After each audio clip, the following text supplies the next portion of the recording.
몇 군데 병원 방문하여 상담 받았는데 히알루론산 필러는 2-3개월 후부터는 차츰 없어진다고 요즘 사용 안 한다고 하던데 라고 이제 먼저 시작을 했는데요.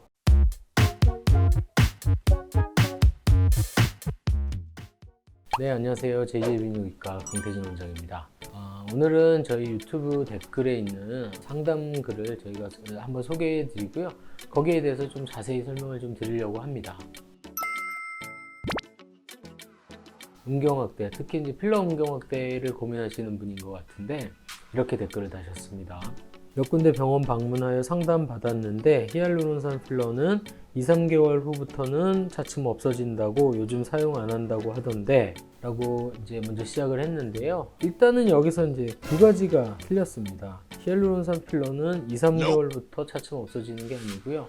어떤 필러든 몸에 주입이 되면 그때부터 조금씩 없어지기는 합니다. 그런데 이게 2-3개월 만에 모두 없어지는 건 아닙니다. 그 다음에 요즘 사용 안 한다고 하던데 이 부분도 좀 잘못됐습니다. 요즘 사용 안 하는 게 아니고요. 원래 히알루론산 필러는 가장 오랫동안 가장 널리 쓰이고 있고 지금도 마찬가지로 가장 널리 쓰이고 있는 필러입니다. 요즘은 진피가루 필러는 생착도 잘 되고 몇 년 지나도 남아있다고 하고, 이 부분에서는 제가 이전에 만든 영상이 있으니까 여기 이제 링크를 해드릴 테니까 참고하시고요. 이제 진피가루 필러는 이제 동종 진피 분말 필러로 말씀하시는 것 같은데 이게 이제 생착이 잘 되고 그래서 이제 영구적으로 간다라고 말씀을 드리신 것 같은데 그 생착에 대한 부분은 저희가 이제 영상을 보시면 아시겠지만 무세포 콜라겐 구조가 생착이 되려면 그 3차원 구조가 잘 살아 있어야 됩니다. 이게 미분화, 분말화돼서 필러로 만들어진 제품들은 그 3차원 구조가 모두 망가지기 때문에 생착하고는 이제 거리가 멀게 됩니다. 그렇기 때문에 생착이 돼서 영구적이다.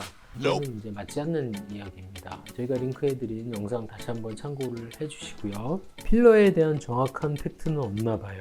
제가 이제 이 필러에 대한 이제 팩트를 좀 이제 소개를 해드리려고 합니다. 지금 그 중에서 특히 이제 히알루론산 필러들은 굉장히 빨리 흡수가 되고 금방 없어진다고들 많이 이제 오해하시는 부분들이 있는데 이 부분에 대해서 이제 조금 더 팩트를 가지고 설명을 드리려고 합니다. 히알루론산 필러를 이용한 음경 확대에 관한 논문 중에서 가장 최근에 나온 논문이고 우리나라에서 나온 논문인데 이걸 한번 보시면서 설명을 드리겠습니다. 보시다시피 이 논문은 원래 이제 2020년도에 최근에 나온 아주 따끈따끈한 논문이고요. 우리나라 한림대학교에서 발표한 논문입니다. 원래 이 논문의 취지는 이제 히알루론산 필러하고 PLA 필러 음경 확대용으로 사용을 해서 비교를 한 게 이제 주된 내용인데 사실은 뭐 PLA 필러는 아직 음경 확대용으로 충분히 검증되지 않았고 검증된 히알루론산 필러를 이제 비교 대상으로 했던 건데 일단은 PLA 필러에 대해서는 이제 나중에 얘기를 하기로 하고요. 오늘은 히알루론산 필러의 결과에 대해서 알려드리도록 하겠습니다. 먼저 이제 방법을 보면 멀티센터죠. 이제 여러 병원에서 했고요. 미리 이제 계획을 하고 연구를 진행했다는 얘기죠. 그 다음에 더블 블라인드로 랜덤마이즈 환자를 이제 랜덤하게 셀렉트를 했습니다. 그래서 보면 이제 히알루론산 필러 그룹은 33명을 대상으로 했었고요. 시술 후에 1개월, 3개월, 6개월, 18개월까지 추적을 해서 필러의 변화라든지 부작용이 있는지 뭐 이런 것들을 조사했습니다. 18개월이면 이제 1년 6개월인데 보통은 12개월 이후로는 흡수율이 굉장히 이제 급격히 줄기 때문에 이 정도 추적을 했으면 이제 굉장히 장기간 동안 추적을 한 결과입니다. 자, 이 테이블을 보시면 이 결과가 이제 가장 중요한 결과일 텐데 실선 그래프만 보시면 되는데 이게 술전의 이제 둘레고요. 이게 이제 수술 1개월, 3개월, 6개월, 18개월의 결과입니다. 보시는 것처럼 이제 1개월 때 이제 수술 전에 비해서 이제 굵기가 확 굵어졌고요. 이게 시간이 지나면서 굉장히 서서히 이제 흡수가 되고 있습니다. 1년 8개월 결과를 봐도 약간 흡수가 되긴 했지만 생각보다는 그렇게 뭐 다 흡수가 되지는 않았고요. 상당히 많이 남아있는 것을 알 수가 있습니다. 그 다음에 이 그래프는 이제 수술에 대한 이제 만족도를 조사한 건데 이 그래프가 어떤 이제 성기 외형에 대한 만족도, 이 그래프가 이제 시술 후에 성적 만족도를 조사한 그래프입니다.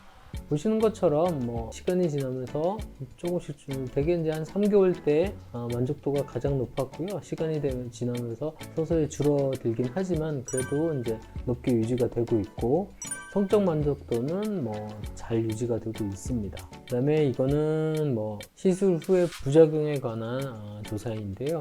아주 심각한 부작용은 거의 없었고요. 주입 부분에 염증이 좀 있었고, 주입한 곳 사이트에 통증이 약간 있었는데, 대개는 이런 것들은 시간 지나면서 금방 좋아지는 부작용이었고요. 이거 이외에 아주 심각한 부작용은 없었다고 합니다.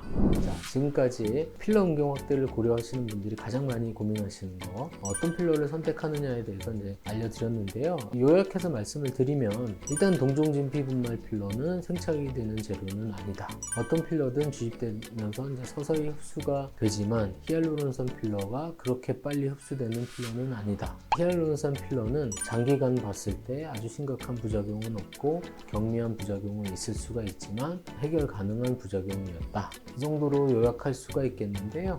이 영상 잘 보시고 필러 음경 확대를 고려하신다면 필러 선택에 도움이 되었으면 좋겠습니다. 감사합니다.